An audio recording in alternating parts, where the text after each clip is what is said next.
So well done, Novak. Do you think the key was those 5 games in a row you won from 1-4, love 30 in the third set? There was a lot of keys, a lot of turnarounds today. It's hard to pick one moment in a match where I feel like things have shifted because it was really anybody's game. It was really a roller coaster of a match in every sense of that word.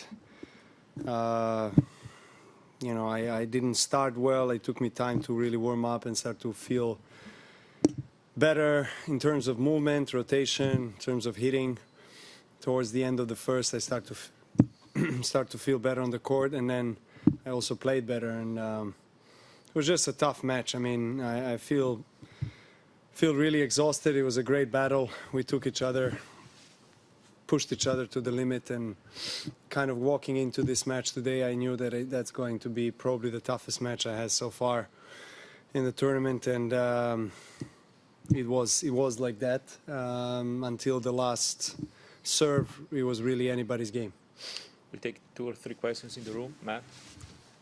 Yeah, it seemed like the match totally... I know you said there's a lot of turning points, but it seemed like the match totally turned right after you smashed your racket on the ground like that. I know you're probably not so proud of it, but and you know, interested explaining to your kids. But at the same time, what was it about that moment that you let out emotionally and you were able to gain this kind of focus where you were really a different player? Well, it was a relief for me. I mean, but I wouldn't recommend this kind of relief channeling, if you want to call it.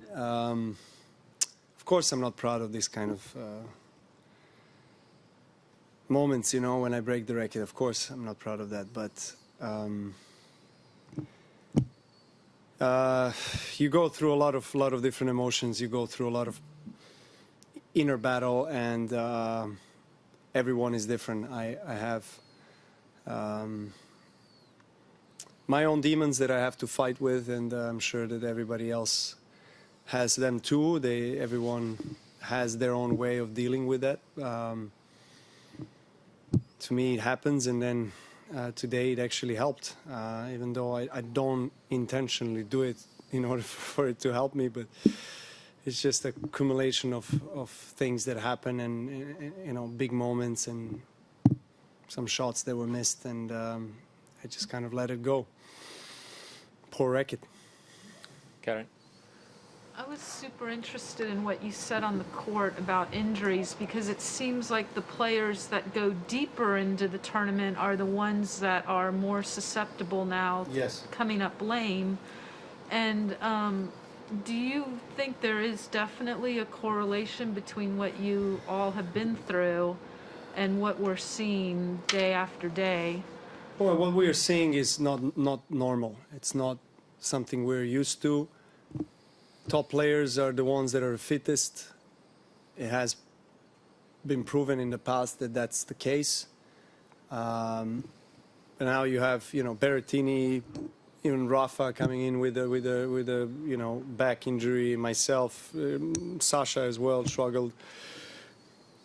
Dimitrov. I mean, it's obviously it has something to do with this kind of circumstances that we were in. I mean, coming into a Grand Slam and a tournament before the Grand Slam, just right after 14 days, 15 days quarantine. I mean, for some guys it was even tougher than it was for me and maybe some of the other top guys. I mean, for sure, I can't complain comparing to some of the players that couldn't exit their room for 14 days. But you know, I don't want to sit here complain about what we have been through, but we have to be honest and realistic that it has an effect on a physical well-being of players, and of course also mental, emotional. But physically, I mean, this is not normal.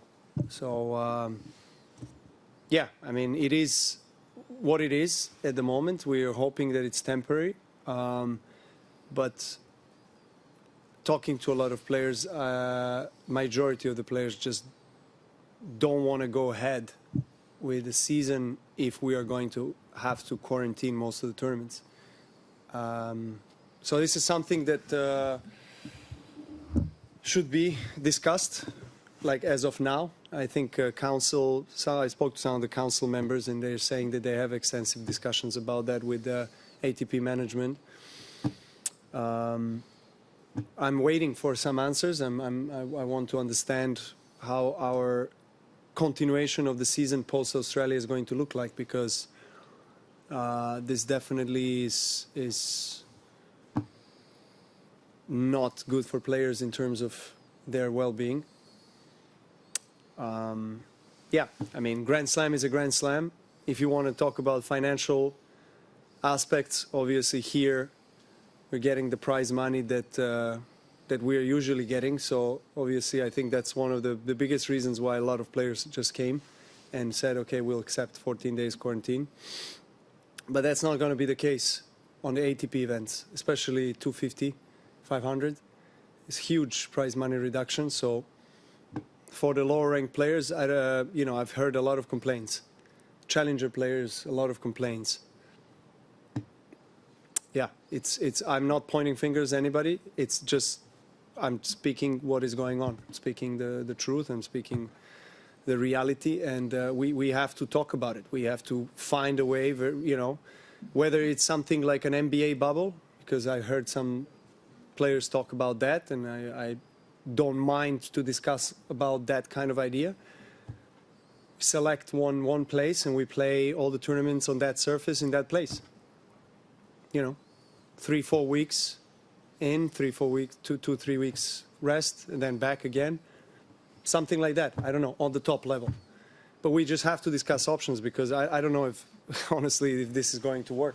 I mean, we're in Australia and we're in lockdown now for 5 days, but obviously, hopefully in a few days' time, we're going to see the crowd back on the stadiums, and we also have to be realistic that what we are experiencing here in Australia is far better than what most of the Europe is going through in terms of restrictions and rules and regulations and quarantines, etc. And so and most of the season will continue on in Europe. Actually, next few months is going to be Miami, Middle East, so forth. But once we start in Europe, I mean. And ATP came up with this rule of player +2 only. So if you have family, you can't take family on the road. Regardless of the fact where you are playing, whether in that specific country you have better conditions maybe than in some other country, you still are obliged to take only 2 people with you. So we are basically going to be in a bubble every tournament all year, regardless where we are. Which is, fine if there is no quarantine, but I've been hearing that there are some countries that don't want to accept people coming in from some specific countries because of the virus strains, different virus strains, so forth, and transmission and God knows what. So I don't know how we're going to handle with that, honestly, but we have to address this very quickly. I mean, because season already started, and the physical well-being of players is under big question mark, and I think it needs addressing. Lasso in the room, Craig. Novak, how much do you know of Karatsev? Not much. I have not seen him play, honestly, before Australian Open. I've seen him play during the tournament here, and he impressed me. I mean, impressed a lot of people. With his movement, his firepower from baseline, flat backhands, Russian school, great backhand. Looks to run around, also hit some good forehands, dictate the play, and he is impressive. I mean, 2 sets down against Felix, coming back today as well. He was just very solid against Grigor. Unfortunately, obviously Grigor couldn't play at his best from the end of that second or beginning of third. But he's there for a reason, and I congratulate him for a great success. And it's going to be our first encounter. I'm hoping that I can be physically fit and looking forward to it. Last one in the room. There's been reports tonight that Melbourne's lockdown will end as planned. What would it mean to you to play in front of a crowd in a semi-final, and how tough has it been with no crowd to get you going? Well, we want crowd. I mean, no doubt. I mean, we're entertainers as well. I mean, and we want to bring good energy and good vibes to the crowd. We want them to have fun. We want also to feel their support and their presence. So I hope we're going to have the crowd in a couple of days for sure. We'll go to online questions now, and our first one from ESPN. Willie, your question, thank you. Hi, Novak. How would you describe the story of this tournament for your opponent and the story of this tournament so far for you? My opponent in the next round. I'm sorry, your opponent in the next round. How would I describe his story of the tournament and my story of the tournament? Did you ask me that? Yes. Okay. Well, I mean, it's his first semifinals of Grand Slam, so obviously for him it's a biggest success he has had so far. As I said, he doesn't have anything to lose really. I mean, he's motivated. I expect him to come out and really go for his shots and try his best and try to take that win. So I'm sure he's enjoyed his Australian Open. On the other hand, I mean, I've had a roller coaster of the tournament, to be honest, since third round and an injury that happened and unpredictability of what happens next. For me, not training on the days off already 2 times. I'm not going to do that tomorrow as well. So I mean, that's something that is. I have never experienced that, to be honest, and I've never experienced this kind of injury during a Grand Slam and kind of keep going. But you know, positive thing is that I actually felt the best today from the beginning of the second set that until the end of the match that I have since the third round against Fritz when the injury happened. So it means that this is going in the right direction, and you know, fingers crossed that in 2 days it will stay the same. Final English question, thank you, from Ubi Tennis, Ubaldo. Well done. Not too bad to come back in this situation. Why you are not playing? You're thinking not to play even tomorrow. I mean, not to practice. What would happen if you would practice? You would break down more, or you would be more drained, or what?